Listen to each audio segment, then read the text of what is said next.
Now, India rankings. India is today leading producer of many crops of the birds, as will be noticed in the table below. India ranks second after China in the production of paddy, rice, wheat, and groundnuts in 2009, with a significant share between 11% and 19% in above crop in the bird production. India is today ahead of USA in wheat output and the rank 6 in the world in the maize production. Now, rice.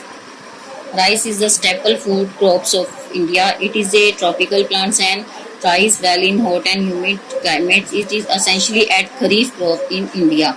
Due to high temperature, three crops of rice, Aman, Asu, Boro, are grown in West Bengal. Rice is grown in river valley and deltas and coastal plains. In brief, we can say it needs plenty of fields, plenty of water, plenty of alluvium, and plenty of labors, produce plenty of rice and plenty of people.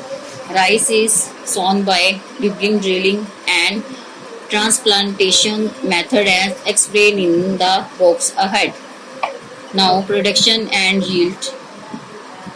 India is the second largest producer of rice in the world after China. India has the largest area under the rice cultivation in the world. Both the yields and the production has been steadily rising with the help of improving technique and high yielding variety of seeds in Laos, Spiti, Sikkim, Ladakh, spring wheat in grow. यानी rice है चावल. जो चावल क्या है? चावल एक मुख्य खाद्यान्न फसल है. देश की जनसंख्या का बहुत बड़ा भाग जो है इस पर निर्भर है. इसे खरीफ की फसल भी कहा जाता है. नाउ, तापमान. चावल के लिए इसको बोते समय 20 डिग्री सेल्सियस तापमान और बढ़ते हुए तापमान में 25 डिग्री तापमान इसकी आवश्यकता है. और इसमें क्या है, चावल के लिए बहुत अधिक वर्षा की ज़रूरत होती है, बहुत अधिक सिंचाई की और बहुत अधिक मजदूरों की बहुत मेहनत की ज़रूरत होती है. और इसमें क्या है, जो इसमें मृदा है, मिट्टी जो है इसमें एलुवियल यानी कि जलोढ़ मृदा और चिकनी मिट्टी जो है उपजाऊ मानी जाती है. मिट्टी इसलिए उपजाऊ मानी जाती है कि मिट्टी में जल बनाए रखने की क्षमता अधिक है और चावल की खेती के लिए बहुत ही आवश्यक है. श्रम प्रधान मतलब इसमें मेहनत भी बहुत ज़्यादा होती है. श्रम प्रधान फसल होने के कारण ये घनी आबादी, जहाँ पर जो पॉपुलेशन बहुत ज़्यादा अधिक होती है वहाँ पर इसको बोया जाता है. और इसकी पनीरी लगाने में जुताई, रोपाई, कटाई कुछ श्रमिकों द्वारा ही की जाती है. मशीनों का प्रयोग इसकी खेती में बहुत ही कम होता है. उसके बाद इसके उत्पादक क्षेत्र कहाँ का, जो इंडिया का वो second largest producing in the world. China के बाद इसका दूसरा नंबर आता है. उसके बाद देखो, ये पश्चिम बंगाल, उत्तर प्रदेश, पंजाब, आंध्र प्रदेश, तमिलनाडु के मुख्य उत्पादक क्षेत्र हैं. चावल उत्तरी और उत्तर पूर्वी मैदानों, डेल्टाई भागों में पाया जाता है. नहरों के जाल और नलकूपों की संलग्नता के कारण पंजाब, हरियाणा, पश्चिम उत्तर प्रदेश, राजस्थान के कुछ कम वर्षा वाले क्षेत्रों में भी इसकी फसल जो है उगाना संभव हो गया है. Now, wheat is the master grain of India and second most imported crops of after rice. It is a staple food of people in northern India. Wheat is the oldest crops and has been grown for at least 4000 years. ये सब आपको climate condition बताई गए हैं कि इसकी rainfall कितनी होती है, सॉइल्स हमें कौन सी चाहिए, एरिया ऑफ प्रोडक्शन कौन कौन से एरियाज हैं.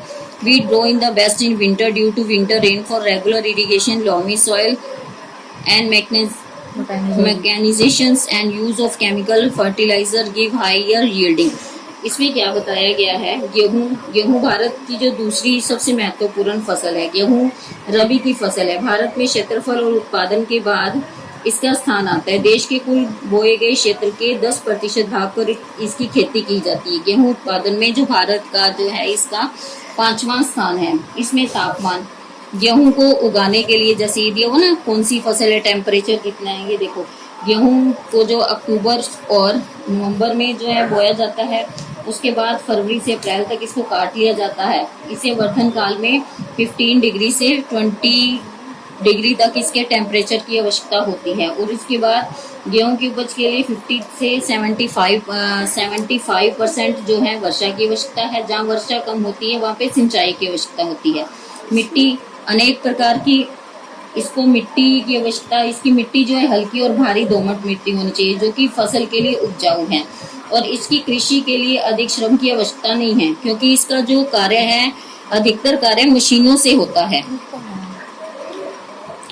Production and yield, India surged ahead of US in the world wheat production and is the second largest producer after China. India has become self-sufficient in the wheat production due to green revolution, यानी हरित क्रांति की वजह से ये आत्मनिर्भर हो पाया है। कौन? Bharat. Uttar Pradesh the largest producer of wheat in India. Punjab and Haryana supply wheat to do other state. Punjab और हरियाणा में जो ये अनाज है दूसरे स्टेट्स, दूसरे राज्यों में निर्यात किया जाता है। There has no significant increase in the area production since 1980, yet yields and production have been considerably for same reason as in the case of rice. India is now in a position to export wheat. हालांकि अब मैं इसमें क्या बताया गया, उत्तर प्रदेश, पंजाब, हरियाणा, बिहार में है ये प्रदेश जहाँ पे जो है गेहूं अधिक मात्रा में होती है। ये राज्य देश की कुल राज्य में 50% जो है अधिक जो है गेहूं पैदा करता है, और इसी तरह से इसने गेहूं के क्षेत्र में बहुत ही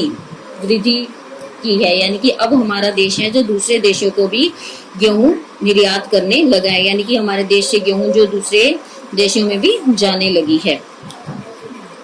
now wheat grass, wheat malt and the wheat grass are now obtained from the young shoots of wheat plants. इसमें क्या wheat grass is allowed to grow longer than wheat malt. Harvesting is done is about 45 days. It is dehydrated and turned into the powder to make juice and mixed with milk and vegetable. It has now become a highly profitable venture, particularly for export. इसमें क्या बताया गया है कि wheat grass गेहूं के युवा पौधे यानी कि छोटे छोटे पौधों से जो है अंकुरित होते हैं। इसका प्रयोग जो है शराब बनाने के लिए भी किया जाता है, और व्हीट ग्रास जो है व्हीट माल्ट से जो है लंबे होते हैं, और इसकी जो कटाई है 45 दिनों में होती है, और इनके जो पाउडर टू मेक जूस, इनका जो पाउडर है वो जूस बनाने के काम आता है, जिसको हम दूध और सब्जियों में मिलाते हैं, और इस तरह से यह विशेष रूप से निर्यात के लिए अत्यधिक लाभदायक बन गया है।